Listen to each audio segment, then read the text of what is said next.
رمضان المبارک کا پہلا جمعۃ المبارک ہے، اور یہ عظیم نعمت اور یہ عظیم دن ہمیں 1 سال کے بعد نصیب ہوا۔ کتنے ہمارے ساتھی، ہمارے دوست، ہمارے بھائی ایسے تھے کہ جو پچھلے رمضان میں تو ہمارے ساتھ تھے، لیکن آج وہ اس دنیا فانی سے کوچ کر چکے ہیں۔ تو مہینہ بھی تمام مہینوں کا سردار ہو اور دن بھی تمام دنوں کا سردار ہو، تو یہ اللہ تعالیٰ نے موقع ہمیں 1 سال کے بعد نصیب فرمایا۔ اب اگلا جمعہ یا اگلا رمضان ہمیں نصیب ہوگا یا نہیں ہوگا، تو ہم میں سے کسی کو اس بات کا کوئی یقین نہیں ہے۔ رمضان تو اور آئیں گے، رمضان کے جمعے بھی آئیں گے، لیکن ہمیں نصیب ہوں گے یا نہیں ہوں گے یہ کچھ پتہ نہیں۔ یہ چمن یوں ہی رہے گا، ہزاروں بلبلیں اپنی اپنی بولیاں سب بول کر اڑ جائیں گی۔ تو یہ اللہ تعالیٰ کا نظام ہے۔ تو ہم اللہ تبارک و تعالیٰ کا اس پر شکر ادا کرتے ہیں کہ اللہ تعالیٰ ہمیں اس سے زیادہ استفادہ کرنے کی توفیق عطا فرمائے۔ اور یہ رمضان کا مہینہ آپ صلی اللہ علیہ وسلم نے اس کے بارے میں ارشاد فرمایا کہ قد اظلکم شہر عظیم، فرمایا کہ اے لوگو تم پر عظیم مہینہ آ چکا ہے۔ آپ صلی اللہ علیہ وسلم نے اس مہینے کے ساتھ لفظ عظیم بولا، اس لیے کہ قرآن پاک کے اندر اللہ تبارک و تعالیٰ نے جس چیز کی عظمت کو، جس کی بڑائی کو بیان کرنا ہوتا ہے، اور کہ اس سے بڑی عظمت اور اس کی بڑائی اور ہے ہی نہیں، تو اللہ تبارک و تعالیٰ وہاں پر لفظ عظیم کو استعمال فرماتے ہیں۔ تو آپ صلی اللہ علیہ وسلم نے بھی اس مہینے کے نام کے ساتھ لفظ عظیم استعمال فرمایا، قد اظلکم شہر عظیم، فرمایا کہ تم پر عظیم مہینہ آ چکا ہے۔ ہم دیکھتے ہیں قرآن پاک کے اندر کہ اللہ تبارک و تعالیٰ نے جہاں پر شرک کو بیان کرنا تھا کہ شرک بہت بڑا گناہ اور جرم ہے، وہاں پر ارشاد فرمایا کہ ان الشرک لظلم عظیم، فرمایا کہ شرک اتنا بڑا جرم ہے کہ اس سے بڑا اور جرم ہی کوئی نہیں ہے۔ اور اللہ تبارک و تعالیٰ نے جہاں پر اپنی ذات کی بڑائی بیان کرنی تھی، وہاں پر ارشاد فرمایا کہ وَهُوَ الْعَلِيُّ الْعَظِيمُ، فرمایا کہ وہ ذات علی ہے، عظیم ذات ہے، وہ بلند و بالا ہے، یعنی اللہ تعالیٰ کی ذات اتنی بلند و بالا ہے کہ اس سے بڑی اور ذات ہی کوئی نہیں ہے۔ اور جہاں پر اللہ تعالیٰ نے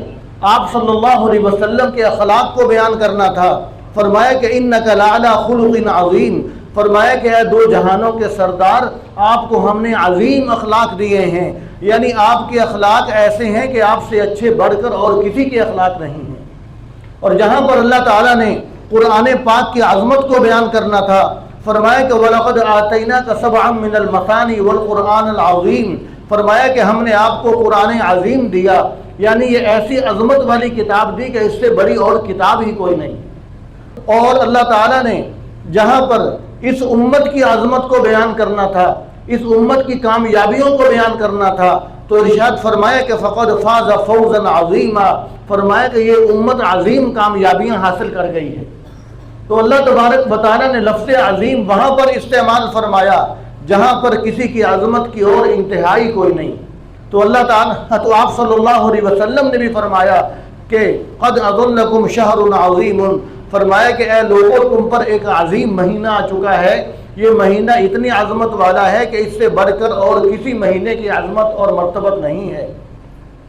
تو ہمیں چاہیے کہ ہم اس مہینے کو عظیم سمجھ کر اس مہینے کو ہم قیمتی بنانے کی کوشش کر لیں۔ اور آپ صلی اللہ علیہ وسلم نے ارشاد فرمایا اس مہینے کے بارے میں، فرمایا کہ اولہ رحمہ واوسطہ مغفرہ وآخرہ عتق من النار، فرمایا کہ اس کا پہلا عشرہ جو ہے وہ رحمت کا ہے، دوسرا عشرہ مغفرت کا ہے، تیسرا عشرہ فرمایا جہنم سے چھٹکارے کا ہے۔ یعنی اس کے پہلے عشرے کو آپ صلی اللہ علیہ وسلم نے فرمایا کہ یہ رحمت کے ساتھ خاص ہے۔ ویسے تو پورا سال ہی اللہ تبارک و تعالیٰ کی رحمت اپنے بندوں کی طرف متوجہ رہتی ہے، لیکن جب رمضان کا مہینہ آتا ہے تو اللہ تبارک و تعالیٰ اور زیادہ اپنے بندوں پر رحمت فرماتے ہیں۔ پھر رمضان کا بھی جب یہ پہلا عشرہ آتا ہے تو اللہ تبارک و تعالیٰ اور زیادہ اپنے بندوں پر رحمت والا معاملہ فرماتے ہیں۔ تو معلوم ہوا کہ یہ پہلا عشرہ اللہ تبارک و تعالیٰ نے رحمتیں سمیٹنے کے لیے رکھا ہے۔ تو ہم میں سے کون ہے کہ جو یہ کہے کہ ہمیں اللہ تبارک و تعالیٰ کی رحمت نہیں چاہیے، ہمیں اللہ تعالیٰ کی رحمت کی ضرورت نہیں ہے؟ تو جب ہم سارے کے سارے اس کی رحمت کے محتاج ہیں تو پھر ہمیں چاہیے کہ اس پہلے عشرے کے اندر اللہ تبارک و تعالیٰ سے اس کی رحمت کو ہم زیادہ سے زیادہ مانگیں۔ تو جب زیادہ سے زیادہ اس کی رحمت کو مانگیں گے تو اللہ تبارک و تعالیٰ تو پہلے سے ہی رحمان ہیں، اللہ تعالیٰ تو پہلے سے ہی رحیم ہے، اللہ تعالیٰ تو پہلے سے ہی اپنے بندوں پر رحمت کرنا چاہتے ہیں۔ تو جب ہم بھی مانگیں گے تو اللہ تبارک و تعالیٰ پھر اپنے بندوں کو رحمت سے مالا مال فرما دیں گے۔ اللہ تبارک و تعالیٰ تو پہلے سے ہی یہ آواز لگاتے ہیں اس مہینے کے اندر کہ اے میرے بندوں، کوئی ہو جو مجھ سے معافی مانگے، جو مجھ سے رحمت مانگے، میں اس کی ساری حاجتیں پوری کروں، اس کو رحمت سے مالا مال کروں۔ تو اس لیے ہمیں چاہیے کہ یہ رمضان کا مہینہ اور یہ رحمت کا عشرہ جو 1 سال کے بعد ہمیں نصیب ہوا، جس طرح میں نے پہلے عرض کیا، کتنے ہمارے بھائی دوست اور ہماری بہنیں ایسی کہ جو اس رمضان کے اندر ہمارے ساتھ موجود نہیں ہیں۔ اب اگلا رمضان ہمیں نصیب ہوگا یا نہیں ہوگا، ہمیں بھی اس بات کا کچھ علم نہیں۔ تو اس لیے ہم نے اس رمضان کو قیمتی بنانا ہے، اس رحمت کے عشرے کو ہم نے قیمتی بنانا ہے، اور اللہ تبارک و تعالیٰ سے زیادہ اس کی رحمتیں مانگنی ہیں۔